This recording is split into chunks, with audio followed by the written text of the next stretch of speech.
Merci de nous rejoindre, bienvenue, bonjour à tous, voici les titres de ce journal. Ouverture aujourd'hui à Berlin en Allemagne de la deuxième édition de la conférence G20 Compact with Africa, une initiative de la présidence allemande pour promouvoir les investissements privés en Afrique. Le président de la République de Côte d'Ivoire, Alassane Ouattara, participe aux travaux. Comment lutter efficacement contre les épidémies? Des médecins et experts des services de santé des armées participent depuis hier à Abidjan à la 8e conférence de l'Alliance des partenaires africains. Thème retenu, un monde, une seule santé. Enfin, ne laisser personne de côté, sujet au centre de la Journée mondiale des toilettes 2019.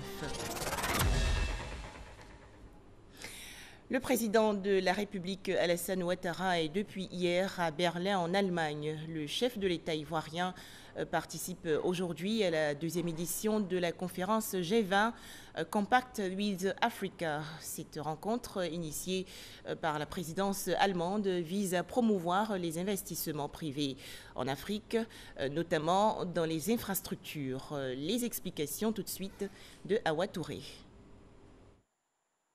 La conférence du G20 Compact with Africa pour la promotion des investissements privés en Afrique se tient les 19 et 20 novembre à Berlin, en Allemagne. Le président de la République, Alassane Ouattara, est donc à Berlin pour participer à l'édition 2019 de cette initiative lancée en 2017 par la présidence allemande du G20. Je suis très heureux d'être là à l'invitation de la chancelière Angela Merkel pour participer au G20 Compact Africa. C'est la 3e édition et nous sommes heureux de la coopération entre l'Allemagne et la Côte d'Ivoire, des projets intéressants, importants qui sont en cours de réalisation et également des discussions sur le soutien au développement et la lutte contre le terrorisme. L'objectif principal étant d'accroître l'attractivité de l'investissement privé grâce à une amélioration des cadres macroéconomiques, commerciaux et financiers. 12 pays africains ont déjà adhéré à cette initiative, dont 7 de la sous-région ouest-africaine.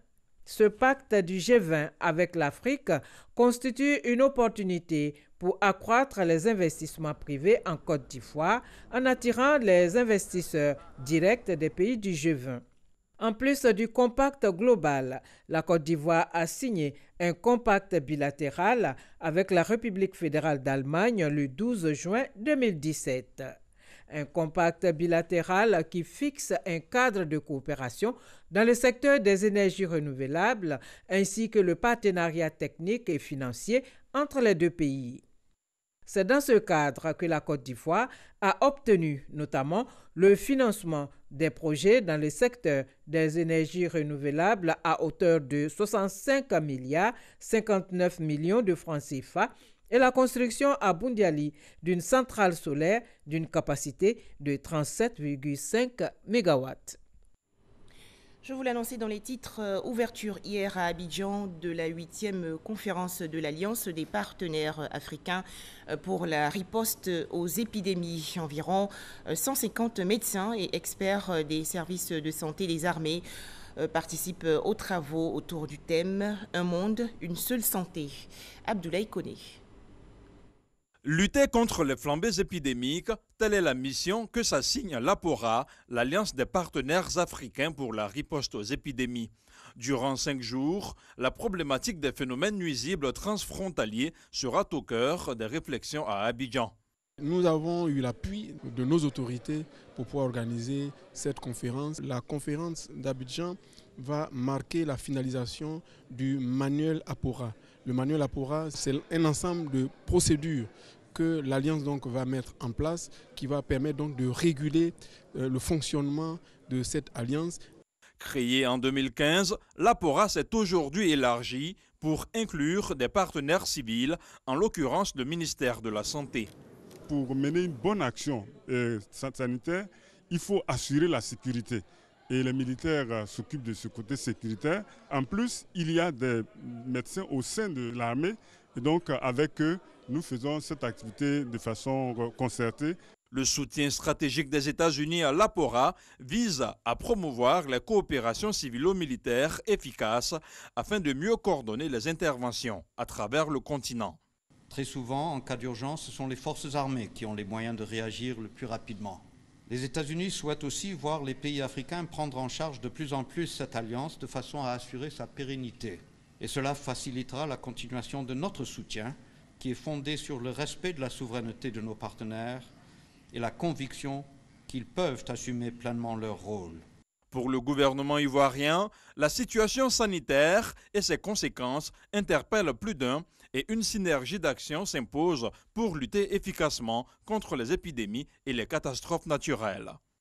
Il est heureux de rappeler que c'est grâce à la synergie d'action entre les forces de défense et de sécurité et des responsables sanitaires à nos frontières que la Côte d'Ivoire a pu être épargnée de la maladie à virus Ebola en 2013.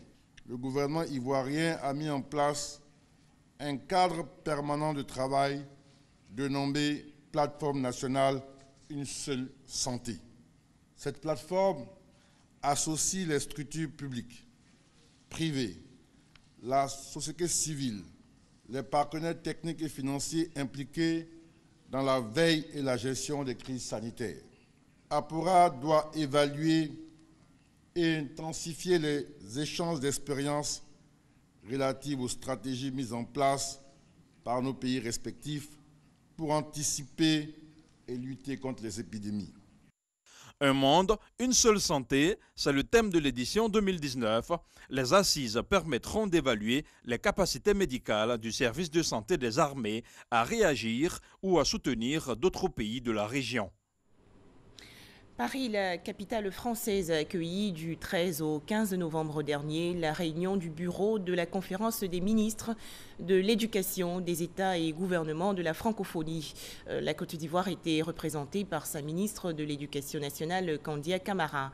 Les participants à cette rencontre ont partagé leurs expériences et propositions sur deux enjeux majeurs des systèmes éducatifs, notamment l'évaluation des élèves et la réussite scolaire dans des contextes plurilingues. Le point avec Sephora Zegui. Au cours de cette rencontre, des ministres membres du bureau de la conférence des ministres de l'éducation des États et gouvernement de la francophonie, Confémen, une séance de travail a été dédiée aux échanges d'expériences entre les pays sur l'évaluation des élèves et la qualité de l'éducation. Prenant la parole, Kandia Camara, ministre de l'Éducation nationale, de l'enseignement technique et de la formation professionnelle, a relevé que la Côte d'Ivoire dispose désormais d'instruments nationaux d'évaluation qui ont permis d'améliorer la qualité de l'éducation. Nous avons créé, dès notre arrivée à la tête de notre département ministériel, le service de veille et de suivi de programme en 2011, qui est devenu en 2014 la direction de la veille et du suivi des programmes. Au moment où la Confémen incitait les États membres à instaurer une culture de l'évaluation et à la création de structures nationales d'évaluation des acquis en 2015, la Côte d'Ivoire était déjà dotée d'une structure tangible, permanente d'évaluation des apprentissages. La Côte d'Ivoire a participé aussi aux évaluations passées de 2009, 2014 et puis évidemment 2019 en cours. Toutes ces évaluations nous ont permis d'orienter notre politique éducative à travers la révision à la hausse du régime pédagogique en français, en mathématiques et en sciences. Au terme de ce rendez-vous de Paris, qui a duré 3 jours, une convention a été signée entre la Confémen et ses partenaires. Pour rappel, l'institution a été créée en 1960 et regroupe 44 pays membres. Elle a pour, entre autres missions, d'informer ses membres sur l'évolution des systèmes éducatifs et les réformes en cours et nourrir la réflexion sur des thèmes d'intérêt commun. La prochaine réunion se tiendra au Maroc en 2020 sous la présidence du 10 pays. Voilà des détails avec Sephora Zegui et Jean-Marc Djadji. J-3 jours avant le salon de l'agriculture et des ressources animales 2019. Comment se prépare le SARA? Le ministre des Ressources animales et halieutique, Moussa Dosso, a visité les acteurs du secteur qui vont participer à cet événement. Jean-Louis Bangou. C'est l'une des rares fermes laitières en activité en Côte d'Ivoire. La Nouvelle-Normandia à Bingerville fait le croisement depuis une vingtaine d'années entre les races de bovins français et les races locales.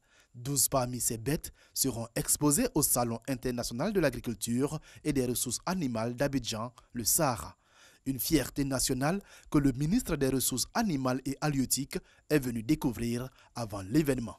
La mission qui m'a été confiée de voir comment réduire les importations se situe dans cette ferme. Aujourd'hui, il fait du lait, il fait de la viande. C'est cela, l'équation qui m'a été donnée de résoudre. Et je sais qu'avec des professionnels comme M. Yassé, je pars à l'avance rassuré. D'autres acteurs du secteur ont également reçu la visite du ministre avant que celui-ci ne mette le cap sur le parc d'exposition de Port-Boué où se déroulera le SARA. D'abord, le futur quai de débarquement et de quarantaine des bêtes. Tous les animaux qui viendront au SARA passeront ici et ils auront un laissez-passer du docteur vétérinaire pour dire qu'ils sont aptes à arriver aussi le site. Ensuite, l'espace d'exposition où les travaux de finition battent leur plein. 18 000 m² d'espace sous chapiteau. Nous avons livré les stands au niveau de 3 pôles et aujourd'hui tous les autres exposants sont appelés pour venir retirer leur stand. Donc ce sera aux exposants maintenant de mettre en place leur stand pour pouvoir être prêts le 22. En tout cas, le 22, on sera fin prêt. Je suis extrêmement content de cette visite qui me rassure. On ne fera pas pied de figure. Bien au contraire, nous allons montrer encore une fois un visage nouveau, une vitrine qui va encore consolider l'image de la Côte d'Ivoire à travers le monde. Le SARA 2019 ouvrira ses portes le 22 novembre prochain. 350 000 visiteurs sont attendus, dont 7 500 visiteurs professionnels et 800 exposants. Dans l'actualité également, la célébration hier de la journée africaine de la statistique. Objectif, sensibiliser le grand public à l'importance de la statistique dans tous les aspects de la vie, notamment socio-économique, culturel et environnemental. Le message du gouvernement ivoirien est lu par la ministre du Plan et du Développement, Niala Kabé. Le point avec Nadia Edja et Cheikh Koné. Conflits, catastrophes naturelles, épidémies sont quelques raisons à l'origine du déplacement forcé des personnes. Le phénomène n'a cessé de croître au cours de ces dernières décennies. Pour preuve, des statistiques du Haut Commissariat des Nations Unies pour les réfugiés HCR estiment à 70,8 millions le nombre de personnes déplacées en 2018, environ le double il y a 20 ans, avec plus d'un tiers de déplacés en Afrique. Pour remédier à cette situation difficile, les gouvernements africains ont besoin de statistiques officielles de qualité. Celles-ci permettent de prendre de bonnes décisions et de choisir la meilleure ligne de conduite pour résoudre les problèmes complexes comme les questions des réfugiés, celles des populations déplacées des forces et des migrants. Le thème de la Journée africaine des statistiques 2019, tout le monde compte, des statistiques de qualité pour une meilleure gestion des déplacements forcés en Afrique, est un appel à la prise de conscience, une dynamique dans laquelle s'inscrit le gouvernement. Je voudrais inviter les décideurs politiques, les partenaires au développement, l'ensemble des acteurs du système statistique national à intensifier leurs efforts d'investissement pour permettre à la Côte d'Ivoire de disposer d'un système statistique solide au service du développement durable et inclusif pour une Côte d'Ivoire prospère. La Journée africaine des statistiques se tient le 18 novembre de chaque année depuis 1990. Elle a été instituée par la Commission économique des Nations Unies pour l'Afrique et la Conférence commune des planificateurs, des statisticiens et des démographes africains. Autre événement, la journée mondiale des toilettes célébrée aujourd'hui. Il s'agit de donner un nouvel élan aux efforts entrepris pour gérer la crise sanitaire à l'échelle planétaire. En effet, actuellement, 4,2 milliards de personnes vivent sans installation sanitaire. On en parle avec Grace Kando. Selon les Nations Unies, 4,2 milliards de personnes vivent aujourd'hui sans installation sanitaire et font souvent face à de nombreuses formes de discrimination. Dans notre pays, le pourcentage de la population ayant accès à un assainissement sûr est seulement de 32%, soit environ 7 millions de personnes. Le taux de défécation à l'air libre au niveau national est de 22%, dont 3% en milieu urbain et 39% en milieu rural. Éliminer la défécation à l'air libre et garantir à tous l'accès à des services d'assainissement durable d'ici à 2030, un vœu du gouvernement ivoirien. Le programme social du gouvernement a retenu la construction de latrines dans des écoles et villages comme action prioritaire. Ainsi, 1494 latrines améliorées, avec dispositifs de lavage des mains et installations adaptées à l'hygiène menstruelle, sont construites dans 249 écoles primaires publiques de 8 régions au profit des enseignants et des jeunes élèves. Une deuxième phase de ce programme sera lancée dès 2020 et s'étendra à l'ensemble du territoire national en prenant en compte les besoins des couches vulnérables. En cette journée mondiale des toilettes, la ministre Anne-Désirée Ouloto invite les populations à faire de l'utilisation des toilettes une pratique courante pour la préservation de la dignité humaine. Un mot à présent sur la toute première édition du Marketplace du Ouaka, programme ivoirien de lutte contre l'érosion côtière. Les travaux qui se sont ouverts hier dans le district d'Abidjan visent à accélérer les actions en matière de résilience côtière. Les précisions dans ce reportage de Jean-Marc Djadji. En 2017, les pertes financières dues au changement climatique représentent 5,3% du PIB de 4 pays. Le Togo, le Sénégal, le Bénin et la Côte d'Ivoire selon la Banque mondiale. L'ouverture du marketplace du projet d'investissement pour la résilience des zones côtières ouest-africaines Ouaka à Abidjan vient à point nommé avec pour objectif mobiliser le secteur privé et utiliser des financements pour la résilience du littoral ouest-africain. La résilience est une chose possible. C'est pourquoi la Banque mondiale investit une enveloppe de 220 millions de dollars américains dans le programme Ouaka. Mais votre contribution à cet effort est essentielle. Le ministre de l'Environnement et du Développement durable, Joseph Sekaseka, a encouragé les investisseurs privés à financer les projets pertinents liés à la lutte contre les effets pervers du changement climatique. Au cours de ce premier marketplace, des pays, en particulier ceux du projet Ouaka, présenteront des projets aux bailleurs de fonds et aux investisseurs privés. Mon vœu le plus cher, qui est aussi celui de tout le gouvernement ivoirien, est qu'ils obtiennent tous des promesses fermes de financement à l'issue de l'exercice. Initiateurs de projets, bailleurs de fonds et institutions, plus de 50 participants sont attendus sur 2 jours aux sessions de cette rencontre. Le marketplace du programme Ouaka, initié par la Banque mondiale, est à sa première édition. La région de Lamé participe activement à la préservation de l'environnement. En effet, les autorités administratives traditionnelles et politiques ont récemment procédé à un planting d'arbres à Adzopé. Objectif, reconstituer de manière progressive la couverture forestière du pays. Les précisions dans ce reportage de Mamadou Kouassi. La région de Lamé dans la dynamique de la reforestation. La ville d'Adzopé avec ses 4 scieries est engagée à être une ville verte. Et pour matérialiser cet engagement, une opération de planting d'arbres est effectuée avec le concours des autorités administratives, coutumières et politiques de la région, avec à leur côté le ministre de l'Environnement et du Développement durable, Joseph Sekaseka. Cette initiative s'inscrit dans la dynamique nationale de l'opération Un jour, 1 million d'arbres. Nous pensons que le maximum de personnes au niveau de la région de Lamé a pu capter le message du gouvernement et l'importance à planter des arbres. Quand les surfaces s'amenuisent et raréfient, les conflits, la saturation foncière se fait sentir et puis il n'y a plus de paix, il n'y a plus de cohésion. Donc il faut redorer, pour ne pas dire il faut reverdir la Côte d'Ivoire pour que nous soyons véritablement en paix.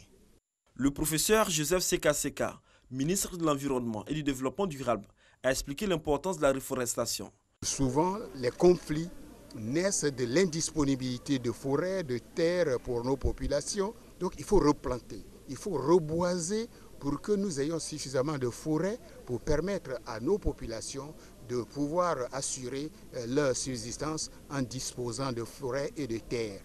Cette opération s'inscrit dans le programme de la célébration de la Journée nationale de la paix, une célébration qui a mobilisé les chefs de village, les leaders communautaires et religieux de la région de Lamé. Occasion pour ces autorités administratives, coutumières et politiques d'échanger sur les stratégies de renforcement de la cohésion sociale. Autre actualité avec le lancement hier de la semaine de l'inclusion financière dans les 8 pays membres de l'Union économique et monétaire ouest-africaine. C'est une initiative de la Banque centrale des États de l'Afrique de l'Ouest. À noter que le taux global d'utilisation des services financiers dans l'espace communautaire s'est amélioré, passant de 53,6% en 2017 à 57,1% en 2018. Les explications de Francis Boifo. La mise en œuvre des réformes initiées par la Banque centrale des États de l'Afrique de l'Ouest, BCEAO, associées aux actions et programmes du gouvernement, porte à 70,1% le taux d'inclusion financière de la Côte d'Ivoire en 2018. Autrement dit, 70% de la population en 2018 contre 61,3% en 2017 ont eu accès de façon permanente à une gamme diversifiée de produits et services financiers adaptés à des coûts abordables et ont utilisé de façon effective, efficace et efficiente ces services. Quant au taux global d'utilisation des services financiers de l'UEMOA, il s'établit à 57,1% en 2018 contre 53,6% en 2017. Pour accroître ce taux, les autorités de la BCEAO privilégient la digitalisation. La deuxième édition de la campagne sur l'inclusion financière dans la zone UEMOA a été lancée lundi à Dakar. Les évolutions perceptibles de l'écosystème financier de notre Union indiquent que des progrès en matière d'inclusion financière seront tirés, notamment par les paiements numériques, les politiques gouvernementales de digitalisation et de développement des services financiers de la seconde génération via la téléphonie mobile. Les perspectives d'amélioration de l'inclusion financière résident dans l'exploitation des opportunités offertes par les nouvelles technologies. D'autres études, et particulièrement celles réalisées par la Banque mondiale en 2019 sur le niveau de digitalisation des paiements dans les pays de l'UEMOA, ont aussi mis en exergue la contribution potentielle de la numérisation des paiements au renforcement de l'inclusion financière et à l'accroissement du produit intérieur brut. La semaine de l'inclusion financière court jusqu'au 23 novembre prochain dans chaque pays membre de l'UEMOA. Les réflexions en atelier et les campagnes de sensibilisation porteront sur le thème « La digitalisation au service de l'inclusion financière, enjeu pour le secteur financier et les États membres de l'UEMOA ». La prestation de serment hier du nouveau secrétaire de l'Organisation pour l'harmonisation en Afrique du droit des affaires, Emmanuel Darankoum Sibidi, désigné pour un mandat de 4 ans, a prêté serment devant la Cour commune de justice et d'arbitrage. Les détails avec Sidonie Davila. L'OADA, l'Organisation pour l'harmonisation en Afrique du droit des affaires, a un nouveau secrétaire permanent. Darankoum Sibidi Emmanuel, d'origine burkinabé, est professeur agrégé à l'Université de Montréal. Membre du jury au CAMES, il a été élu le 30 août dernier et vient de prêter serment devant la Cour commune de justice et d'arbitrage. Les textes disent que lorsque le nouveau secrétaire permanent prend ses services, ses fonctions, il doit faire une déclaration solennelle devant la Cour. Il a pris ses fonctions il y a quelques mois, mais il ne pouvait pas continuer sans se soumettre à cette formalité qui pour nous est essentielle. Élu pour un mandat de 4 ans, le nouveau secrétaire permanent compte entreprendre des actions concrètes. C'est un engagement que je prends de servir fidèlement, honnêtement et avec impartialité l'organisation et défendre ses intérêts avec une objectivité, notamment pour servir les États membres et les populations. L'Organisation pour l'harmonisation en Afrique du droit des affaires, c'est 17 pays. Un potentiel qui gagnerait à être révélé selon le nouvel homme à tout faire de l'OHADA. Créé en 1993, l'objectif de l'OHADA est de faciliter les échanges et les investissements, garantir la sécurité juridique et judiciaire des activités des entreprises. Comment se porte le port de San Pedro dans le sud-ouest du pays? Le secrétaire d'État auprès du ministre des Transports chargé des Affaires maritimes a visité il y a quelques jours cette infrastructure. Philippe Legré a salué les performances de ce port autonome. C'est à pas de course que le secrétaire d'État aux Affaires maritimes a visité les installations portuaires de San Pedro. Du port de commerce au terminal à conteneurs en passant par la zone du futur terminal industriel polyvalent dont les travaux ont démarré en attendant le lancement officiel des travaux d'extension du port, Philippe Legré a pu constater les réalités au port autonome de San Pedro. Nous avons vu un port qui a des ambitions, un directeur général qui a des ambitions, à telle enseigne qu'aujourd'hui, à partir du port de San Pedro, on exporte le coton qui vient du Mali, le nickel, le manganèse et toutes sortes d'autres produits, le ciment et tout ceci. De nombreux chantiers sont ouverts pour pouvoir diversifier ces activités. Le directeur général du port autonome de San Pedro se réjouit de cette visite qui pourra, selon lui, booster le développement du port. L'occasion en tout cas d'échanger sur les réalités du port, sur le vécu du port, mais particulièrement sur les résultats auxquels nous sommes parvenus. Et ces résultats-là, nous avons pu les réaliser du fait, il ne faut jamais l'oublier, du charisme du président de la République, son Excellence Alassane Ouattara.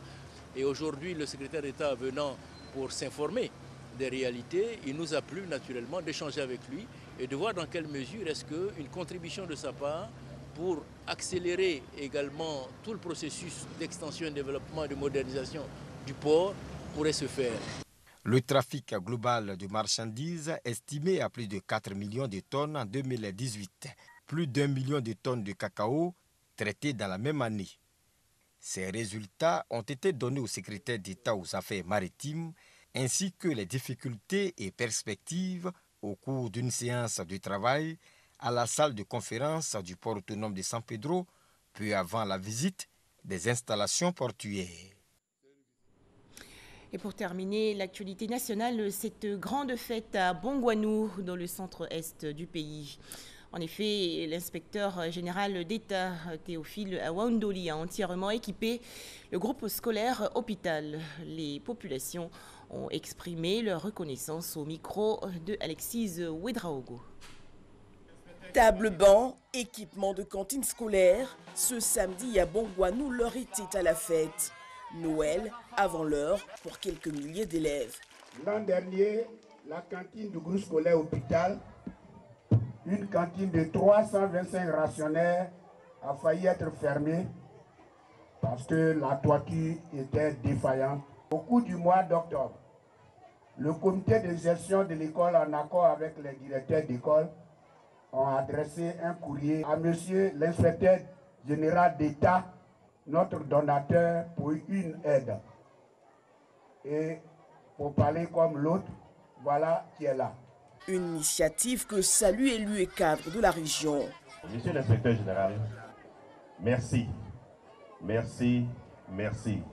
Ce acte que vous venez de poser ce matin, sinon que vous allez poser ce matin, n'est que la traduction de votre amour pour votre région. Et justement, pour toutes ces actions sociales, les populations d'Assaoufoué ont voulu honorer l'inspecteur général d'État, fils de la région. Ma philosophie à moi, c'est de me mettre corps et âme à la disposition de mon village, de mes parents, de ma région, pour le développement du Morodoum sans arrière-passé. Théophile Awandoli appelle les élus et cadres de tous bords à soutenir le développement des localités. Et c'est la fin de cette édition. Merci à vous tous de nous avoir suivis.